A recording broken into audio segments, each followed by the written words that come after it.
কাবা যখন ভাঙতে এসেছিল, ইয়েমেনের বাদশাহ যখন কাবা ভাঙতে এসেছিল, আব্রাহা সে বলল আমার দেশে কাবা বানাবো, ওই কাবা ভেঙে আসবো। আল্লাহ রাব্বুল আলামিন এমন সুন্দর ব্যবস্থাপনা করলেন, কাবার মালিক এটাকে হেফাজত করলেন। হেফাজত করার জন্য এক ঝাঁক আবাবিল নামক যুদ্ধ বিমান পাঠায় দিলেন। প্যাসেঞ্জার ছিল না সেই বিমানে, শুধুমাত্র দুটো করে বোমা ছিল। সেই বিমানটার নাম হলো আবাবিল, বোমাটার নাম হলো সিজ্জিল। সেই বোমা উপর থেকে নিক্ষেপ করে চাঁদেরকে চিবানো ভুসির ন্যায় নাস্তানাবুদ করে দিয়েছেন। যেরকম সুবহানাল্লাহ। কোরআনে আছে সাধারণ বিমানের কথা না, যুদ্ধ বিমানের কথা। যুদ্ধ বিমান, সেই যুদ্ধ বিমান ১৫০০ বছর আগে রাসূলকে জানায় দিচ্ছেন, তারমিহিম, নিক্ষেপ করা হলো সেখান থেকে বোমাগুলো হস্তি বাহিনীর উপরে, যারা হাতির বাহিনী নিয়ে কাবা ভাঙতে এসেছিল। সম্মানিত ভাইরা, বোমা নিক্ষেপণ পদ্ধতি, যুদ্ধ বিমানের পরিকল্পনা সব আল্লাহ পাক কত আগে কোরআনে আল্লাহ পাক জানিয়ে দিয়েছেন। সুবহানাল্লাহ বলবেন না তো কেউ? এই কোরআন এমন কিছু তথ্য দেয় যা পৃথিবীর কোথাও এই তথ্যগুলো পাবেন না। যেরকম সুবহানাল্লাহ। এই পাখিগুলো আকাশে ওড়ে। এই পাখিগুলো, কিছু পাখি আছে, প্যারেগ্রিন ফ্যালকন নামক একটা পাখি আছে, যে পাখি আকাশে 400 কিলোমিটার বেগে ঘন্টায় উড়ে। ঘন্টায় 400 কিলোমিটার। কল্পনা করা যায়, একটা পাখি ঘন্টায় 400 কিলোমিটার সে উঠতেছে আকাশে। তার তো লাংস ব্লাস্ট হয়ে যাওয়ার কথা, লাংস ফেটে যাওয়ার কথা তার গতি অনুযায়ী, কিন্তু তা না। আল্লাহ রাব্বুল আলামিন সেই পাখির মধ্যে প্রযুক্তি সেট করেছেন, কি মেশিন সেট করেছেন চিন্তা করা যায়। নাকের ভিতরে একটা শক্ত হাড়ের ট্যাপ লাগিয়েছেন। হাড়ের ট্যাপটা এমন ভাবে লাগানো হয়েছে, প্রচন্ড বাতাসের যে ধাক্কাটা আগে ট্যাপে লাগে, এরপরে বাতাসের গতি থেমে গেল, এরপর বাতাসটা আস্তে করে লাংসে ঢুকে আবার বের হয়ে যায়। ঠিক এই হাড়ের যে ট্যাপ লাগানো প্রযুক্তি, এটা আধুনিক বিমানের ভিতরে আজ বিজ্ঞানীরা ঢুকায় দিয়েছে। পাখি থেকে নিয়ে বিমানে ঢুকানো হয়েছে। এখন তো বলুন, বিমান থেকে পাখি না পাখি থেকে বিমান? পাখি থেকে বিমান। তাহলে প্রযুক্তি কার? আসতে কয় প্রযুক্তি কার? আমার বন্ধুগণ, এরকম করে অসংখ্য পাখিগুলোকে আল্লাহ রাব্বুল আলামিন এত সুন্দর করে সব সিস্টেম গুলো করে দিয়েছেন। এরকম করে বহু সৃষ্টির দিকে যখন তাকাবো, আপনা আপনি মুখ থেকে বের হবে। সূরার নাম কি? না আলহামদু। অনেকে কিন্তু ফাতিহা পারে না, আলহামদু পারে। অনেকে সূরা ইখলাস পারে না, হুজুর আমি কুলহু পারি। কুলহু যার নাম, ইখলাসও তার নাম। এই দুটো সূরার নামটা ওই সূরা থেকে নেওয়া হয়নি। আর বাকি বাকারা যান, আনতাযবাহু বাকারা, আলে ইমরান যান, ওয়া আলা ইমরান আলাল আলামিন। এরপর আপনি কি বলে সূরা ইউসুফে যান, আল্লাহ পাক সেই সূরার মধ্যে ইউসুফ নামটা ঢুকায়া দিয়েছেন। ইদ ক্বালা ইউসুফু লিআবিহি। ইব্রাহিমে চলে যান, সূরা ইব্রাহিম, আল্লাহ রাব্বুল আলামিন ইব্রাহিমের নামটা দিয়ে ওখান থেকে নামকরণ করেছেন। সূরা নাস, কুল আউযু বিরাব্বিন নাস, ফালাক, কুল আউযু বিরাব্বিল ফালাক। এরপর কাফিরুন, কুল ইয়া আইয়ুহাল কাফিরুন, মুমিনুন, ক্বাদ আফলাহাল মুমিনুন। সব সূরাতে আল্লাহ পাক নামকরণ করেছেন, সংশ্লিষ্ট সূরা থেকে একটা শব্দ বের করে সূরার নামকরণ করেছেন। কিন্তু এই দুটো সূরা, ইখলাস এবং সূরা ফাতিহা, নামটা আল্লাহ তাআলা এক্সট্রা করে দিয়েছেন এবং এটার এক্সট্রা মর্যাদাও দিয়েছেন। যেরকম সুবহানাল্লাহ। যত রোগ পৃথিবীতে আছে সব রোগের ঔষধ সূরা ফাতিহা। হুজুররা খুব চালাক, বুঝলেন, আস্তে আস্তে কয়। ফু দিতে গেলে হুজুর একটু ফু দিয়ে দেন তো, এত আস্তে বলে যেন না টের পায়। টের পাইলে তার আসবেই না, বুঝলেন না।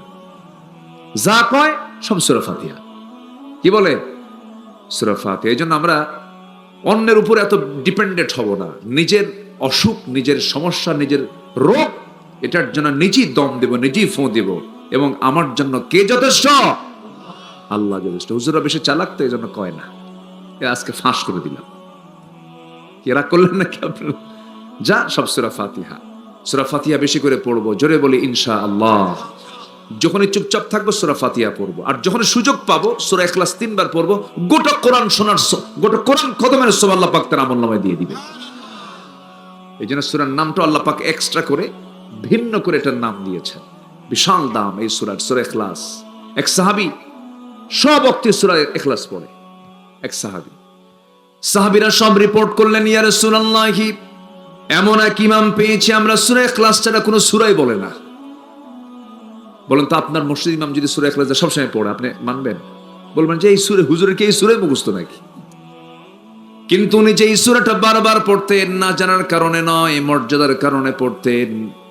আমার নবীজি জিজ্ঞাসা করছেন, সাহাবী তোমার বিরুদ্ধে রিপোর্ট হয়েছে তুমি নাকি একই সূরা বারবার পড়ো। তিনি বলছেন, যখন নামাজে দাঁড়াই আমি এই সূরা ছাড়া বরকতের সূরা আমি অন্য আর দেখতে পাই না, কারণ এই সূরা 3 বার পড়লে কোরআন খতমের সওয়াব পাওয়া যায়। জোরে বলি সুবহানাল্লাহ। আল্লাহ পাক অনুগত বান্দা হওয়ার তৌফিক দান করুন, জোরে বলি আমিন। আরো জোরে আমিন। সমস্ত প্রাণী জিকির করে কার? বলেন, সমস্ত প্রাণী জিকির করে কার? আমার আল্লাহ কি শুধু আমার রব, না সবার রব? এই যে ছোট্ট ছোট্ট পোকা, এই যে পোকাগুলো, এই যে পোকা আমার সামনে যে ঘুরতেছে ছোট ছোট, এর মধ্যে হার্ট আছে না? আস্তে আছে না? হার্ট ওজন কয় কেজি? কোন কেজি টেজি আছে? এর মধ্যে দেখেন এই ছোট্ট একটা পোকা, মশা। এই মশা, এটা একটা বিশাল প্রযুক্তি। এই মশার চোখ থেকে এই ক্যামেরা তৈরি হয়েছে, যে ক্যামেরা, ড্রোন ক্যামেরা, সব মশা থেকে তৈরি হয়েছে। সুবহানাল্লাহ বললেন না আপনারা? মশার চোখ কিন্তু মারাত্মক। ও চতুর্দিকে তাকাতে পারে। ও যখন আপনার শরীরে বসতে নেয়, আমার কথা কি বিরক্ত হচ্ছেন নাকি আপনারা? কারো কোনো কষ্ট নাই তো? মশা যখন কারো শরীরে পড়ে, আচ্ছা বলেন তো, আমার দেহ থেকে রক্ত নেওয়া কি সহজ? আপনি নিতে পারবেন সহজে? আপনার অভিজ্ঞতা নেই, আপনি তো নিলে আমি তো মরে যাব, আমার তো অবস্থা খারাপ হয়ে যাবে। এমনকি ভালো প্যাথোলজিস্টকে এই রক্ত নিতে গেলে কত টেনশন করে, কত কি করে ভেইন খুঁজতে হয়। আর মোটা মানুষের তো কোনো কথাই না, রক্ত খুঁজে পাবে না, খুঁজে খুঁজে বের করে, তাও মিস হয়, সে রক্ত বের করতে হয়। আর একটা মশা শুধু বসলো, কি প্রযুক্তি ব্যবহার করে আপনিও টের পান না। কি কথা কি বুঝতেছেন? সুন্দর করে বসে, ওই যে মুখের যে সুরটা আছে, সামনের যে অংশটা, এটা চিকন সূক্ষ্ম হলেও এর মধ্যে আবার 6টা ভাগ আছে। কয়টা ভাগ? 6টা ভাগ। 6টার 6টা কাজ। প্রথম 2টা দিয়ে করে কি, আগে আমার আপনার চামড়া নামক এই দেহের উপরে বসার পরে করে কি, চামড়াটা ফেড়ে ফেলে দেয়।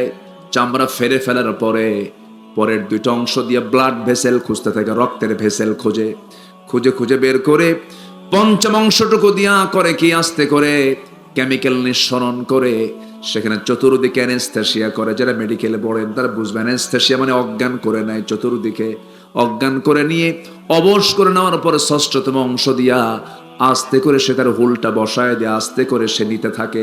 আবার চতুর্দিকে তাকায় দেখে ড্রোন ক্যামেরা দিয়া সলিমুদ্দিন কোন দিকে নজর দেয়। কেউ তো সুবহানাল্লাহ বলবেন না। সূক্ষ্ম করে সেখান থেকে তুলে নিয়ে চলে গেল, পরিমাণ মতো নিয়ে চলে গেল। 10 মিনিট 15 মিনিট আপনি টের পেলেন না। ওই যে কেমিক্যাল দিয়েছে, ওই যে নিঃসরণ করেছে, যে অ্যানেস্থেসিয়া করার জন্য, তার মেয়াদ শেষ। 15 মিনিট পর চুলকায় কেন? চুলকায় কেন? একটু ফুলে উঠলো, ঘটনা ঘটায় ফেলছে। মশা কামড় দিয়ে চলে গেছে। এই মশা এত সূক্ষ্মভাবে আমার আপনার দেহের মধ্যে পড়েছে। এই মশাকে রিসার্চ করে, সুরকে রিসার্চ করে আজকে মস্কিউটো ইন্সপায়ার্ড নিডলস তৈরি হয়েছে। জোরে বলেন সুবহানাল্লাহ। তার নামই দিয়েছে মস্কিউটো ইন্সপায়ার্ড সিরিঞ্জ তৈরি হয়েছে। প্রযুক্তির বিশাল কিছু একটা ছোট্ট প্রাণীর মধ্যে আল্লাহ পাক রেখে দিয়েছেন। রাতের বেলা ঘুমে পড়ে এই শীতের মধ্যে মশা নাই। গতকাল কি তো আমি শুইছি এক জায়গায়, দেখলাম এই মশা টশা নাই, থো মশারে টাঙায় নাই। দেখি যে কিছুক্ষণ পরই সারেগামা পাধানিসা। কি কথা কি বুঝতেছেন? নাকের কাছে কানের কাছে সে এমন গান গায়, ঘুম হওয়া কঠিন। সে আপনাকে খুঁজে পেল কেমনে? আপনি দেখলেন না, আপনি আলো দিয়েও দেখতে পেলেন না। সে আপনাকে অন্ধকারে খুঁজে নিল কেমনে?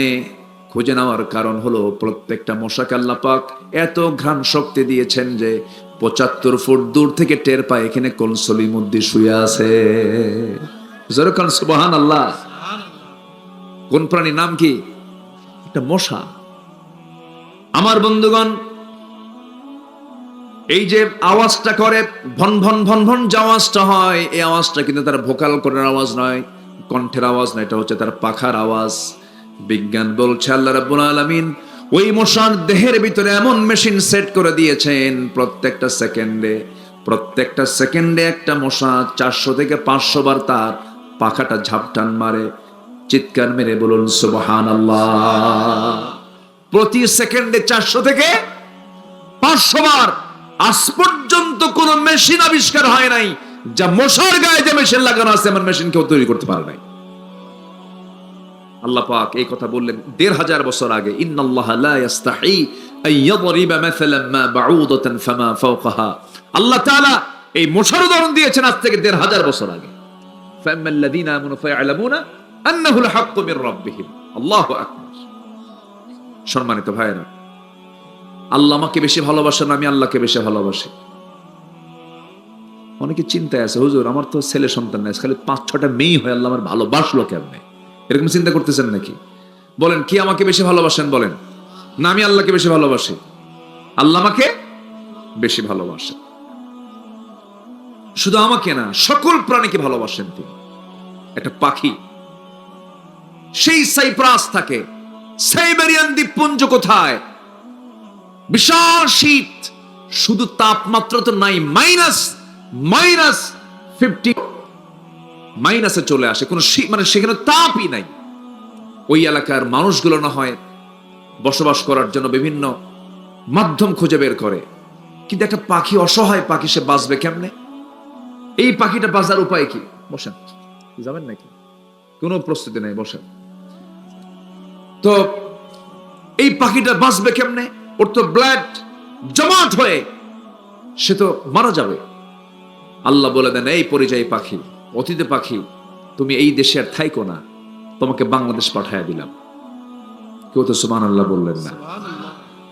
কত দূর? 40,000 কিলোমিটার দূর। 40,000 কিলোমিটার দূরের একটা পাখি বাংলাদেশের হাকালুকি বিল, চলন বিল, আত্রাই নদী চিড়ে চলে গেছে যে বিলের মধ্য দিয়ে, সে চলন বিল, এই চলন বিল, হাকালুকি বিল, ওই মনপুরা, এরপরে ওই হাতিয়ার সন্দ্বীপ, আর কি বলে মহেশখালী কুতুবদিয়ার দ্বীপে গিয়ে এই অতিথি পাখিগুলো গিয়ে আশ্রয় নেয় 6 মাসের মতো করে।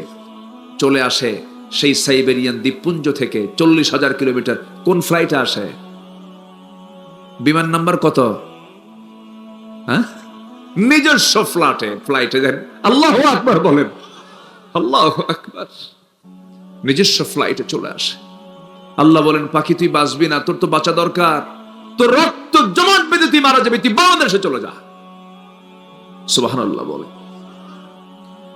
আজকের বিজ্ঞান বলছে বার্ডস হেডিং গন্তব্যে পৌঁছাতে শুধু সূর্যের অবস্থান, তারকা চিহ্ন, স্থলভাগের দৃষ্টান্তই নয়, এই পরিযায়ী পাখির চোখে রেটিনায় মহান রব্বুল আলামিন ক্রিপ্টোক্রম নামে এক আশ্চর্য প্রোটিন দিয়েছেন, যার সাহায্যে পৃথিবীর চৌম্বক ক্ষেত্র পর্যন্ত তারা শনাক্ত করতে পারে। সুবহানাল্লাহ। জিপিআরএস ট্র্যাকিং লাগানো, তার চোখে আল্লাহ পাক এই প্রোটিন দিয়েছেন। সে প্রোটিন খুঁজে খুঁজে চলে আসে বাংলাদেশে, ওই লাইন দিয়ে ধরে ধরে আবার সে তার বাসায় ফিরে যায় 6 মাস পরে। কার খেলা বলেন? কার লীলা খেলা? কার লীলা খেলা? সে আল্লাহ বলছেন, বান্দা আমি তোর রব, আমি তোকে খুব ভালোবাসি, আমি তোকে কিছু দায়িত্ব দিয়ে দুনিয়াতে পাঠিয়েছি, আমার দায়িত্ব তুই পালন কর। পাখি কিন্তু জিকির করে। পাখি কি করে? জিকির করে। ওই যে আসে, পাখা বেয়ে বেয়ে আসতেছে, সে সময় কি করে আল্লাহ পাক তাও বলছেন। আল্লাহ রাব্বুল আলামিন বলেন, আলাম তারা আন্নাল্লাহা ইউসাব্বিহু লাহু মান ফিস সামাওয়াতি ওয়াল আরদি ওয়াত তায়রু সাফাত কুল্লু ক্বাদ আলিমা সালাতাহু ওয়া তাসবিহাহু ওয়াল্লাহু আলিমুম বিমা ইয়াফআলুন। জোরে বলুন আল্লাহু আকবার। সূরা নূর আয়াত নাম্বার 41। প্রত্যেকটা পাখি গুলো সালাত পড়ে, তাসবিহ প্রকাশ পড়ে, কিন্তু ওয়ালাকিন লা তাফকাহুনা তাসবিহাহুম, তাদের তাসবির ভাষা তোমরা বোঝো না। প্রত্যেক প্রাণী আল্লাহর শুকরিয়া আদায় করতে কোনো চুল পরিমাণ কৃপণতা করো না, কিন্তু বান্দার মধ্যে সবচেয়ে বড় সমস্যা, বান্দা নামাজে যায় না। মসজিদ সুন্দর কিন্তু মুসল্লি নাই। হ্যাঁ, আমি কি ভুল বলতেছি? এই যে আমি যে মসজিদে আজকে নামাজ পড়লাম, এশার নামাজ, উনি ইমাম ছিলেন, আমার নামাজ পড়িয়েছেন, আমি মুসল্লি ছিলাম। এখানে এসে আমি এশার নামাজ পড়লাম কি মনোহরপুর পশ্চিম পাড়া মসজিদে। সবচেয়ে কম মুসল্লি আমাদের মসজিদগুলোতে কোন ওয়াক্তে পাওয়া যায় বলেন? বলেন তো, বলেন বলেন, কোন ওয়াক্তে? ফজর। অথচ সবচেয়ে ফজিলতের নামাজ কোনটা বলেন? দিন শুরু হয় কোন নামাজ দিয়ে বলেন? ফজর। তাহলে দিন শুরু ফজর দিয়া, ফজিলতের নামাজ ফজর। সবচেয়ে কম মুসল্লি ফজরে। ফজরে মুসল্লি খুঁজে পাওয়া যায় না। মাঝে মাঝে 5-6টা বুড়া যায়। যখন বুড়া চাচাকে বলা হয়, চাচা আপনি আসছেন, আপনি তো মাজুর, আপনার তো নামাজ না, মসজিদে না আসলেও চলে। কে বাবা, বুড়ি মরে গেছে, বুড়ি থাকলে আমিও আসতাম না। বাস্তব তো। মানে আমাদের ভাবসাব এমন যে আল্লাহকে সময় দেওয়ার সময় নাই আমাদের। ভাবটা এমন যে আমরা আল্লাহকে সময় দিতে পাই, সময় পাই না। অথচ সময়ের মালিক কে? কে সময়ের মালিক? আল্লাহ সবচেয়ে বেশি রেগে যান যখন বান্দা নামাজ না পড়ে। এই জন্য প্রত্যেক গার্ডিয়ানের উচিত সবচেয়ে বেশি রেগে যাওয়া হলো যদি সন্তান নামাজ না পড়ে। তুই আমার অধীনে থাকবি, আমি তোর বাবা, আমি তোর মা, আগে নামাজ। আগে কি? নামাজ। মসজিদ পাকা দরকার না আগে ইমান পাকা দরকার? মসজিদ পাকা দরকার না আগে নামাজ পাকা দরকার? অনেকে বলে হুজুর আমি 11টা মসজিদ বানিয়েছি, 12টা মসজিদ কমিটির সভাপতি, মুখে দাড়ি নাই। আছে না নাই? বলেন তো আছে না নাই? মুখে কি নাই? 11টা মসজিদ বানাইছে, 12টা মসজিদের সভাপতি, মুখে দাড়ি নাই। নামাজ পড়েন শুক্রবারে মিস করি না। এগুলো করা যাবে না। সবাইকে ধোকা তো দেওয়া যাবেই না। আল্লাহকে ধোকা দেওয়া যাবে? আস্তে কোন আল্লাহকে ধোকা দেওয়া যাবে? নামাজ না পড়া মানে কি? কার আইনের সীমা লঙ্ঘন করা? বলেন, কার আইনের সীমা লঙ্ঘন করা? আল্লাহর আইনের। একটু আসেন, আমার আল্লাহ কি কি অপছন্দ করেন, এই অপছন্দের একটা তালিকা আজকে আমি দিতে চাচ্ছি। আল্লাহ কি কি অপছন্দ করেন। কষ্ট হচ্ছে নাকি আপনাদের? আলোচনা চালাবো? জোরে বলি ইনশাআল্লাহ। কি থানা এটা জানো? মহাদেব। তো শুধু দেবী না, মহাদেব। কাম সারছে। দেবদের আমার রাজা মহাদেব। এইদিকে হিন্দু ভাইদের কিছু সংখ্যা আছে নওগাঁতে, নওগাঁ মেইন প্রপারেও আছে, অনেক হিন্দু ভাইরা আছেন। জি আলহামদুলিল্লাহ, ভালো। আমরা সব ভাইদের সম্মান করি, কিন্তু হিন্দু ভাইরা আমাদেরকে সম্মান করতে পারলো না। হিন্দুর যে কাঞ্চিটা ভারত, আমাদের প্রতিবেশী, কিন্তু আমাদের সাথে কি আচরণ করে জানেন? কোন গ্রামে সুন্দরী বউ, রিক্সাওয়ালা, গরিব রিক্সাওয়ালার সুন্দরী বউয়ের দিকে যেরকম গ্রামের অনেক মানুষের বদনজর থাকে, তো ঠিক আমাদের সঙ্গে আচরণ হলো গ্রামের এক সুন্দরী রিক্সাওয়ালা, এক রিক্সাওয়ালার সুন্দরী বউয়ের মতো, যার দিকে সবার বদনজর থাকে। আমাদের দিকে তাদের বদনজর খুব। তার বাবরি মসজিদ ভেঙ্গে চুরমার করেছে, ওর আল্লাহর ঘরকে ভেঙ্গে দিয়েছে। ভারত একদিন টুকরো টুকরো হয়ে যাবে, ঠিক কিনা? টুকরো টুকরো হয়ে যাবে। আমরা অন্য ধর্মকে সম্মান করি, অন্য ধর্মের মানুষকে আমরা ইজ্জত করি। তারা নিশ্চিন্তে ব্যবসা বাণিজ্য করে। এই পার নওগাঁ, এই নওগাঁর ম্যাক্সিমাম ব্যবসায়ী, অধিকাংশ ব্যবসায়ী হিন্দু ভাইরা আছে না নাই? আছে না নাই? আমরা কি কোনোদিন কখনো কিছু করেছি? না। ইসলাম বলে না, আমরাও করি না। তারা আমার দেশে জামাই আদরের মতো আছে। কারণ আমার রাসূল বলেছেন, ঝড়ের রাতে একটা পাখি তার ছানাগুলোকে যেমন আগলে রাখে, দুই পাখা ডানা দিয়ে আস্তে করে আগলে রাখে, তোমার দায়িত্ব হচ্ছে একটা অন্য ধর্মের মানুষ তোমার যদি প্রতিবেশী হয়, তাকে তুমি এমন করে আগলিয়ে রাখবে। সুবহানাল্লাহ বলবেন না আপনি? এটার নাম ইসলাম। এটার নাম কি বলেন? ইসলাম। বোঝে না অনেকে, না বুঝে এই সমস্ত কথাগুলো বলে, ইসলাম সম্পর্কে বাজে কমেন্ট করে তারাই, যারা ইসলাম না বুঝে বলে। ইসলাম এমন কোন দিন, আমার রাসূল আবু তালেবের সঙ্গে সারা জীবন থেকেছেন এক বাড়িতে। আবু তালেব কাফের। আবু তালেব কি? কাফের ছিল। এক ঘরে থাকছেন না, ঈমান আনে নাই। কিন্তু এর মানে কি মানবতা নাই? কি মানবতা আছে না নাই বলেন? আচ্ছা, আমার নবী যাক ইহুদির লাশ দেখলেন, ইহুদির লাশ আসতেছে, মারা গেছে ইহুদির লাশ আসতেছে, রাসূল দাঁড়ায় গেলেন। সাহাবীরা বলছেন, ইয়া রাসূলুল্লাহ, আপনি ইহুদির লাশকে দেখে দাঁড়ায় গেলেন? কে রে, ইহুদি কি আগে বলো না সে মানুষ? মারা গেছে, আমি কেন দাঁড়াবো না? আমি আল্লাহু আকবার বলে। এটার নাম ইসলাম। এটার নাম কি বলেন? ইসলাম। সম্মানিত ভাইয়ের, আল্লাহ পাক কিছু জিনিসকে অপছন্দ করেন। এই অপছন্দের কাজগুলোকে আমরা যদি বাদ দিতে পারি, তাহলে আল্লাহ আমাদের কি করবেন? অপছন্দ করবেন না পছন্দ করবেন? তাহলে আমরা যদি আল্লাহর অপছন্দনীয় কাজগুলো বাদ দিই, আল্লাহ আমাদের কি করবেন? পছন্দ। আল্লাহ যদি পছন্দ করেন একবার, তাহলে আমার কপালে কি জাহান্নাম না জান্নাত? বলেন, জাহান্নাম না জান্নাত? জান্নাত ঘটবে। অপছন্দনীয় কাজের তালিকায় আমি আজকে 17টা পয়েন্ট আমি উপস্থাপন করতে চাচ্ছি। এর মধ্যে 1 নম্বর হলো শিরিক করা যাবে না। এটা আল্লাহর কাছে খুব অপছন্দ।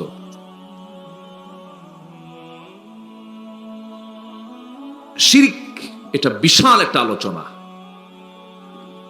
শনিবারে বাঁশ কাটা যাবে না, সকালবেলা বাকি দেওয়া যাবে না, মঙ্গলবারে বিয়ে হওয়া যাবে না, এরপরে বিয়ের দিন বৃষ্টি হলে সারা জীবন ওর চোখের পানি ফুরাবে না। আছে কিনা বলেন? আচ্ছা, ট্রাকের পিছনে ছেঁড়া জুতা লাগানো। আমি একদিন এক ট্রাকের ড্রাইভারকে বললাম, প্রায় ট্রাকের পিছনে ছেঁড়া জুতা লাগান দেখি, ব্যাপারটা কি? বদনজর থেকে বাঁচার জন্য। কাঁঠাল গাছের ডালে গরুর দাঁত লাগানো। এ আছে কিনা বলেন? আছে কিনা বলেন? দাঁত লাগাইছে কেন? কাঁঠাল যেন মিস না হয়, কাঁঠাল যেন মিস না। চোখে অঞ্জলি ওঠে। চোখে কি ওঠে? ওই যে খুব ব্যথা করে, এটাকে এলাকায় কি বলে? এটা সারার জন্য কি করে জানেন? কিছু কিছু এলাকায় চালু আছে। কি বলেন? কি কি কি করে? ঠেকান লাগে। কি যেন ঠেকায়, ওটা ঠেকাও, ঠিক হয়ে যাবে। কোন এগুলো পাইছে যে কোথায় আল্লাহ জানে। এই রাখি, কি ঠেকায়? এই তো হচ্ছে অবস্থা। এগুলো পাইছেন কোথায়? ম্যাক্সিমাম বাচ্চার কপালে এই কোনায় একটা কালো টিপ লাগায় লাগায় না? এখন কমছে অবশ্য, হয়তো আমাকেও দিছে, আমারও দিছে, আপনারও দিছে। এগুলোতে দিছে, আমার বিশ্বাস এগুলো দিছে। এগুলো জানে না। একদিন দাদিকে বললাম, দাদি, এই যে বাচ্চাদের, আমার দাদিকে বলছিলাম, আমার মনে আছে, কপালে টিপ দিছে কেন? বদনজর থেকে বাঁচার জন্য। কে পাইছো কোথায় এটা? আমার মায়ের থেকে পাইছে। এটা মায়ের হাদিস আর দাদির হাদিস, কিন্তু আসল হাদিসে নাই। এগুলো শিরক, এগুলো বিশ্বাস করা যাবে না। এগুলো বিশ্বাস করলে তার স্পষ্ট শিরক হবে। এরকম বহু কিছু আছে, এগুলোর ধারে পাশে যাব না। আরেকটা বড় শিরক হলো যারা আল্লাহর আইনকে বাদ দিয়ে দুনিয়ার আইনকে যারা বিশ্বাস করে। এই শিরক কিন্তু সবচেয়ে বড় শিরক। এই শিরক আমার দেশে আছে না নাই? একজন মুসলমান কখনো মানুষের তৈরি করা আইনকে বিশ্বাস করতে পারে না।